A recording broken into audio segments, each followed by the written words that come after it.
लगातार बढ़ रही भीषण ठंड के चलते स्वास्थ्य विभाग पलवल ने एडवाइजरी जारी की है, जिसमें उन्होंने बुजुर्गों और बच्चों को ठंड से बचाव करने की सलाह दी है। सिविल सर्जन डॉक्टर लोकवीर ने बताया, शीतलहर के समय जहां तक संभव हो घर के अंदर रहें, ठंडी हवा से बचने के लिए कम से कम यात्रा करें। ठंड के मौसम में बुजुर्ग और बच्चों का ध्यान रखना बेहद जरूरी है। एक परत वाले कपड़े की जगह ढीली फिटिंग वाले परतदार हल्के कपड़े, हवारोधित सूती का बाहरी आवरण व गर्म ऊनी भीतरी कपड़े पहने।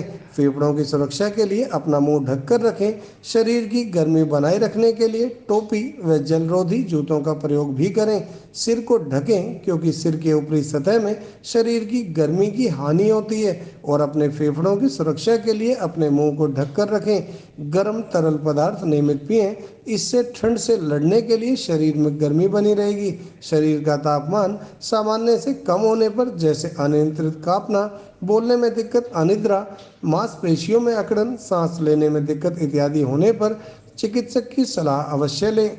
जैसे कि आपको पता है आजकल बहुत ही ज़्यादा ठंड का प्रकोप है।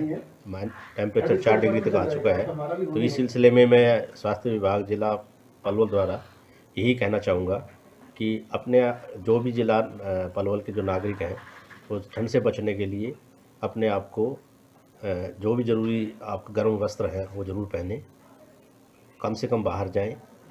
लेकिन ये नहीं कि ना जाएं। जो नौकरी पेशा वाले आदमी हैं या मजदूरी करने जाते हैं वो भी अपने आप को अच्छी तरह से कपड़े पहने, सिर पे टोपी रखें या आप गले में मफलर है अगर आप दस्ताने पहन रहे हैं तो दस्ताने भी पहने।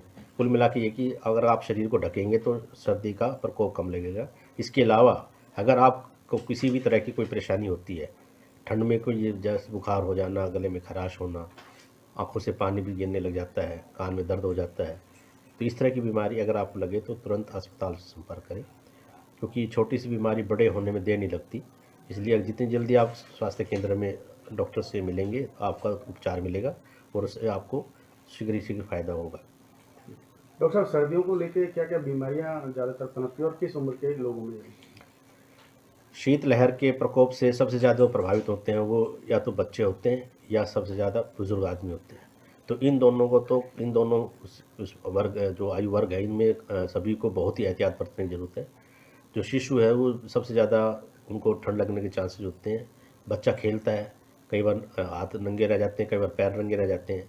तो बच्चा जो फर्श पे खेलता है तो उससे उसके शरीर में ठंड का एकदम, जैसे कह सकते हैं आप, ठंड एकदम लग जाती है और बच्चे को निमोनिया होने के चांसेस ज़्यादा होते हैं। बच्चे के लिए निमोनिया सबसे ज़्यादा घातक साबित होता है, जो कि एक हमारे इस भारतवर्ष में जो शिशु मृत्यु दर है वो कोई बहुत बड़ा कारण माना गया है।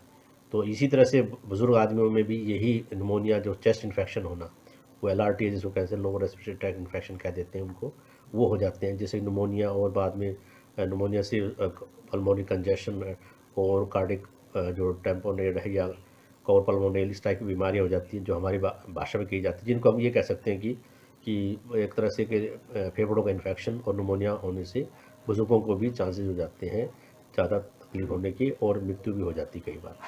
तो इन दोनों वर्गों को तो हम खास तरह पे ये हिदायत दूंगा कि हो सके तो बच्चों को अच्छी तरह से ढकें और उनको पूरा कपड़े पहनाएं, फर्श पे ना खेलने दें।